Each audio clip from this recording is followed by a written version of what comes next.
Welcome. If you're joining live, say hi in the comments. And if you're catching the replay, I'm really glad you're here. So, I want to start with a question. Have you ever felt like you're doing everything in your business and still not seeing the results that you expected? Like you're busy, but you're not necessarily moving forward. If that's you, this live is for you because today we're going to simplify something that most entrepreneurs overcomplicate. See, I believe that there are four main areas of business. And more importantly, I believe that some entrepreneurs and really often solopreneurs or small business owners feel like everything is urgent, even when it's not. So, the biggest shift I want you to walk away with today is this, that not everything deserves your attention at the same time. Now, this is linked directly to what we do at Us Squared, where there are lots of different issues and lots of different things that are occurring in our climate.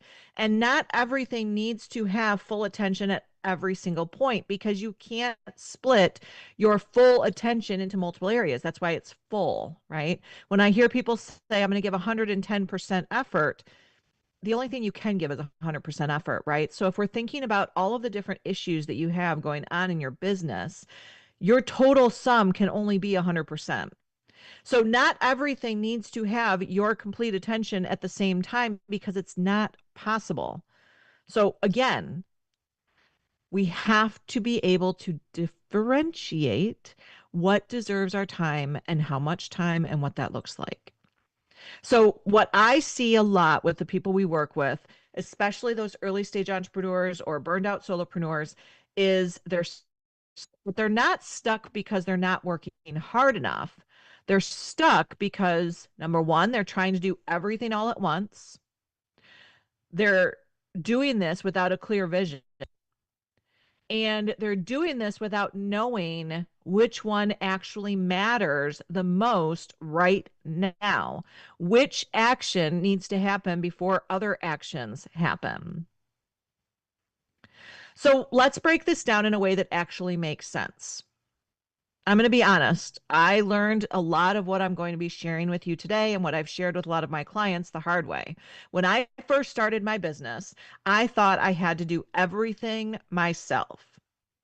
I thought that every client that was working with us wanted to work with me specifically. I thought that I had to do everything and that not just that I had to do it, that I had to be the expert in everything, that I had to do everything well. So when we were talking about marketing, I did it. When we were talking about sales, I did it. When we were talking about operations, I did it. When we were talking about programs and what we actually do with our clients, I did it. Here's the truth. I could do all of those things, many of them not terribly well. But what I realized is just because I could do it didn't mean that I needed to do it or that it was the best decision. One of the biggest shifts in my business, and honestly, in my own sanity and my own life, was realizing the smartest thing I could do was find people who were better than me in certain areas and let them own it. Anyone who knows me knows I am not someone who loves doing the back end technology. I don't know how everything works. So I have someone on my team who is a freaking genius in that. She makes everything integrate. We call it auto magic, right? It's automatic and it's magical. It feels like a magical unicorn swoops in and does it. I can't do that. So why would I continue to do something when I can have someone else do it and not just do it well, but do it better than I ever could? Because just because I'm good at something, because there are other things I'm good at, I'm good at sales. When I can get people in to have a conversation, I'm very good at sharing what we do and helping them realize whether or not our program is good for them. I don't necessarily like it, but there are times where I do, right? But what I needed to look at was what makes the most sense for me to spend the most time in. That realization, realizing that I don't have to do everything, that the smartest thing I can do is hire people and have people on my team who are better at it than me so that they can do it. That realization changed everything. So, I want to break down the four areas of business in a really simple way. We also have a free one pager that we'll put out there as well that breaks these down, but I want to talk through them for a little bit. So, the first piece of this is marketing, and that's what you would consider like the top of funnel. This is how people find you, right? Now, a lot of us might do outbound sales, which is we go find people. But marketing is going to allow you to switch to more inbound sales, meaning that people find you, they're hearing your message, they're resonating with what you're doing, and they opt in to become a potential client. But with marketing, you want to focus on that top of funnel. It's how you invite people into your world and how you invite the right people into your world. So this could look like LinkedIn post. It could look like lives like this. It could look like podcast, whether you have your own podcast or you're guesting on other people's podcasts. It could be through email list and campaigns. It could also be through networking, both in person and virtual. Marketing is not being is it's not about being everywhere, right? I don't think as much as technology is enhanced over the years, we haven't figured out how to clone ourselves yet. So it's not about cloning ourselves and being everywhere. It's about being intentional about where your people are and showing up there. Now, in order to know where your people are, you have to know who your people are. You might hear this called your ideal client or your avatar. Basically, it's simply the people who will utilize your services and or products and that you want to work with. Okay. Within our Changemaker coaching program at Us Squared, we dive into this with intention and help you clarify your ideal client avatar. Because just because you can serve anybody does not mean that they are your ideal clients. So it's about unpacking what that is. Who are your ideal clients? Now, at Us Squared, we have three clients, we have three avatars. You want to start with one and then expand from there. And you want to be very, very specific because with your marketing technique, if you can cast a small net and you're focused on a very specific group of people, you will have a higher conversion rate than if you cast a large, huge net and catch lots of things that you just have to throw back in the end. So, I want to give you a quick example of marketing as a stopper in your business because we're seeing a lot of people do this, right? So if your ideal clients are on LinkedIn, maybe you are more of a B2B, right? Or a higher level executive type of company. That's who your ideal client is. Your ideal clients live on LinkedIn, but you're spending all your time on Instagram because you like it, or because you're familiar with it, or because you're comfortable with it. That's not a content problem. That's a strategy problem. Because if your ideal clients live on LinkedIn, but you're spending all your time on Instagram because it's what you enjoy, there's a disconnect, and that's a strategy issue. So we want to make sure we know very clearly who our ideal clients are and then how we can best reach them, and making sure that we're still authentic in that whole process. So the second area of business I want to talk about is after they go through marketing, they're at the top of the funnel, they continue to come down, they move into sales. Sales is what happens once someone enters your world, your ecosystem, right? So they've opted in, they've said, wow, your marketing works. You are speaking to me. I need to know what you do, how you do it, and how you can help me. It's the process of turning a prospect into a client. So this could be discovery calls, it could be follow-ups, it could be proposals, it could be conversations. It's that point where people are making a decision, not just to say, I like you or I trust you, but I want to work with you. I want to purchase from you. I want to do business with you. Here's where people get stuck. They focus so much on marketing, the top of the funnel. We see it everywhere, right? We see it right now with do ads for social media or use AI to have an AI avatar find you your ideal client. But people avoid sales. Now, they do this for a couple different reasons. Maybe they say something like, I don't like selling. I used to say that, right? I was a natural salesperson all the way through school. I was always the top person in fundraisers. I loved it, but I never went up to someone and acted like they needed to purchase what I had. I went up to them and said, "Hey, do you like oranges?" We did a huge citrus sale in marching band in high school. I would go up to people and I say, "Do you like oranges? Do you like grapefruits? I have a great way for you to get oranges and grapefruits and help me out and give back to your students in your community." Win-win. They like oranges anyway, and not only do they get really good oranges that taste good, but they get to help out a student, right? So here's the truth of it. If you have a business, if you're a solopreneur, an entrepreneur, if you have a business, you're in sales. So it's about the mindset of how you're approaching that. So are you approaching it with clarity and confidence and giving people what they want and need? Or are you avoiding it because you don't want to come across as pushy? See, I was never pushy when I would go door to door with oranges. I would simply ask them a question. Do you like oranges? Would you like to help out your community? I have a great solution for you, right? So for me, even to this day, I don't sell anything. I help people solve their problems and help them lean into their authentic purpose. So I have a conversation and I find out, is this something that I can help them with or not? And if it's not, I still have a great conversation because I believe that everyone has something to bring into a conversation and I learn from everyone I speak to. So, whatever your business is focused on, whether it's products or services, you help people with a gap. Whether you help them with leadership skills or vision work like us squared, maybe you sell software as a service to streamline operations or to create some of those auto magic moments I talked about earlier in the live, or maybe you create a product that they need or they want. Sales is often about mindset. Like I said, it's more about how you approach it and what you think about it than anything else. And Us Squared's Changemaker coaching program helps you overcome any money mindset issues you have. Maybe you avoid sales because you don't like talking about money. Maybe you avoid sales because you don't want to come across as pushy. It's all about how you frame it.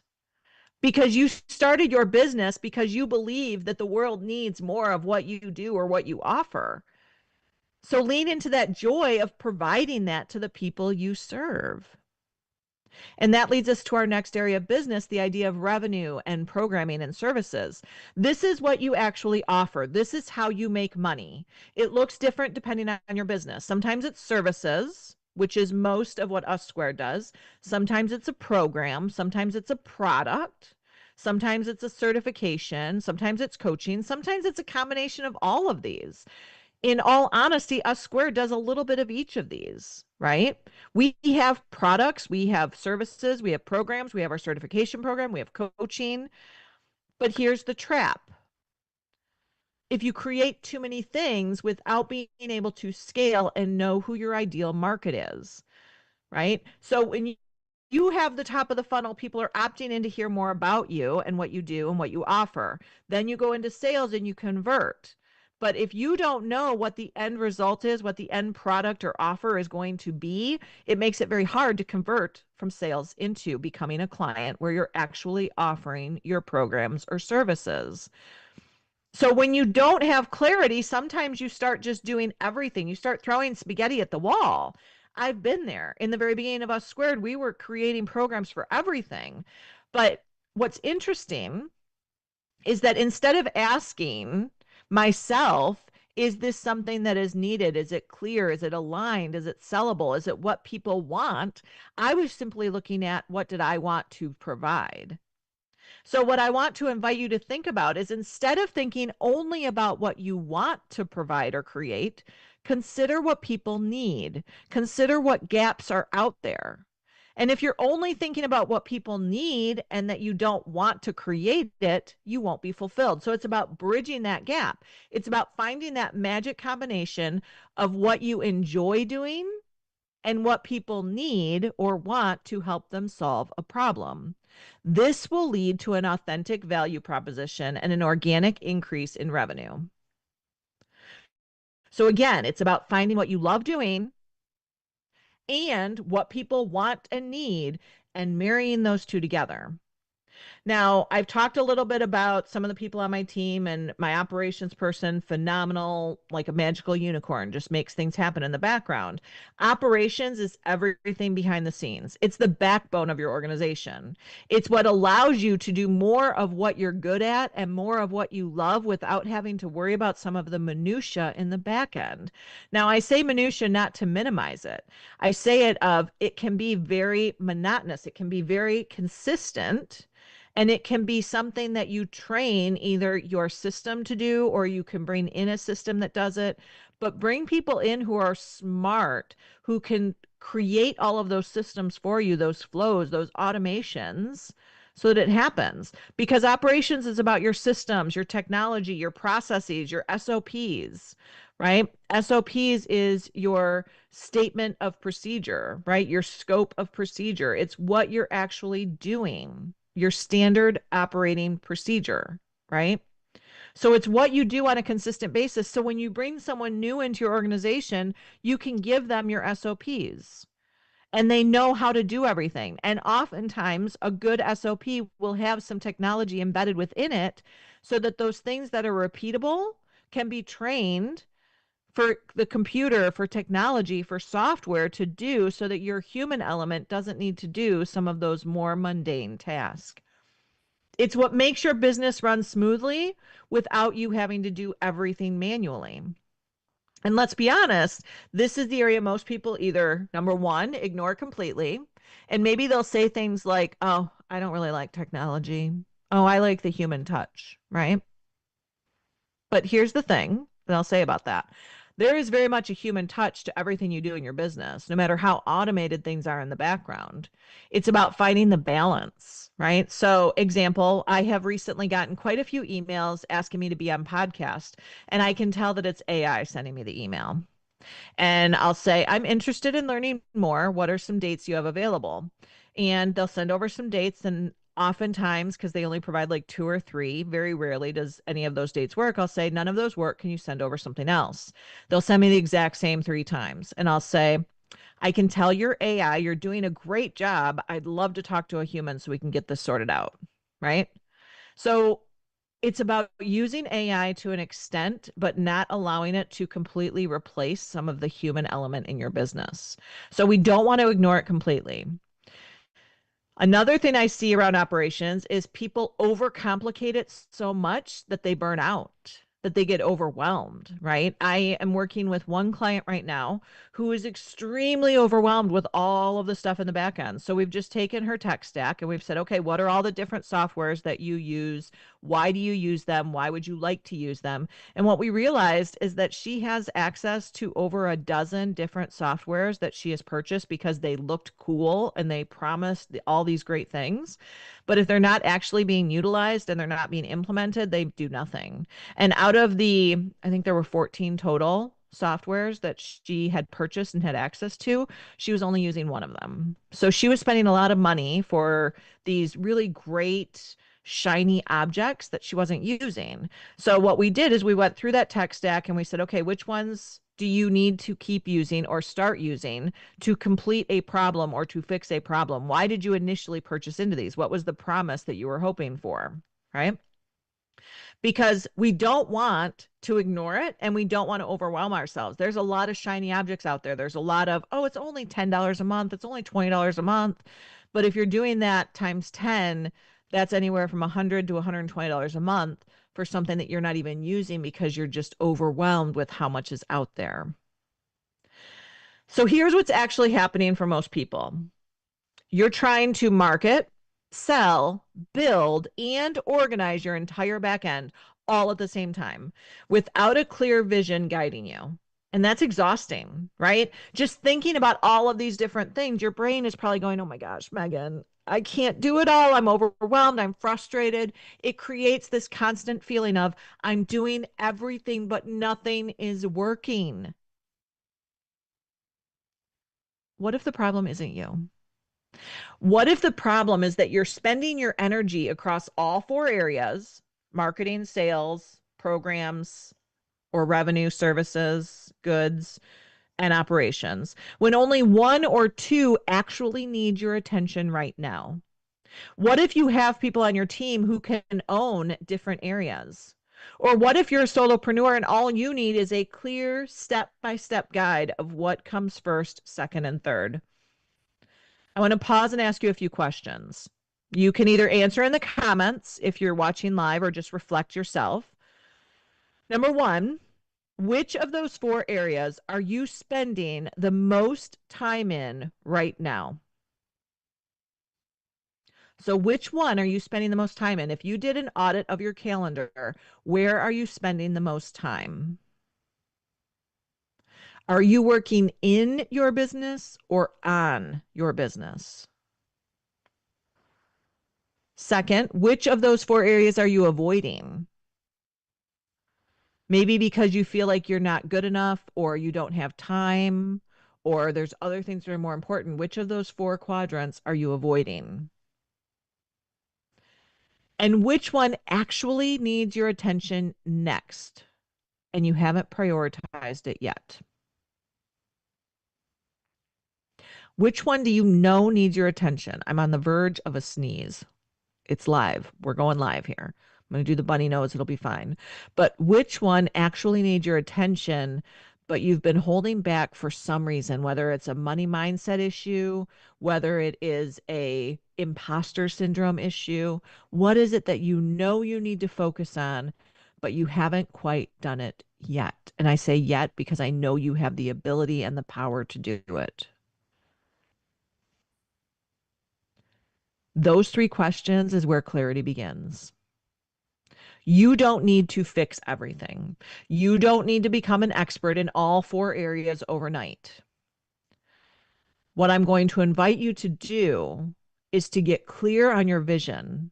Go back to your why. Why are you doing this? Why did you start your company in the first place? Why did you decide to go solo? Identify what matters right now. You can't operate and create all of these great programs if you have no clients to spend to have revenue, right? If you have no revenue, you cannot continue your work. If you have no one in your top of funnel that's in your ecosystem, you're not going to get any clients because they don't even know you exist. So, what needs to come first? Where are you at? What's that realistic vision of where you're at and where you want to go? That's how momentum builds. Not by doing more, but by doing what matters. If you're listening to this and thinking, I know I'm doing too much, I just don't know what to focus on next. That's exactly the work that I and my team do with clients. We help you identify where you are. We help you clarify your priorities, and we help you align your business so it actually feels and is sustainable. We're celebrating 10 years this year, and anyone who's followed our path, you've seen that our socio-political climate has gone from one end of the spectrum to another, that it has impacted everything we do as a business, and I'm still here. We as a company are still here because we know when to pivot, how to manage, and what to focus on next. We have moments of, oh my gosh, how are we going to do this? And what we do is we reflect back on our values and why we're doing it in the first place. And then we do the exact same process that we do with our clients, which is prioritizing those four different areas and looking at what needs to come first, knowing that no one on our team can do everything all at once. And everyone on our team can do something right now. So if that's something that you need, if that's something that you want to discuss, if that's something that you know in your heart that you need right now, I would love for you to book a call with me. The link is in the comments. You can also email me directly at megan@us2consulting.com. It's not pressure. It's literally me wanting to help you get clear on where you're at. I want to help. I've been where you're at. And if nothing else, I hope today helped you realize that you are not behind, that you're not alone, that you're just trying to do everything all at once when right now you need to focus on just one thing. And sometimes we all need help in identifying what that one thing is. You don't have to do it alone. There are a lot of people out there who want to help, and I'm one of them. So, thank you so much for listening to this today. It was a little bit longer than usual. I hope that it gave you some opportunities to reflect, and it also makes you realize that you're not alone in this. You are doing a great job, and sometimes all of us need a little bit of support. This is Megan signing off, the Authenticity Amplifier. Super excited to hopefully have a chat with you and look forward to hearing from you soon. Have a great day, everyone.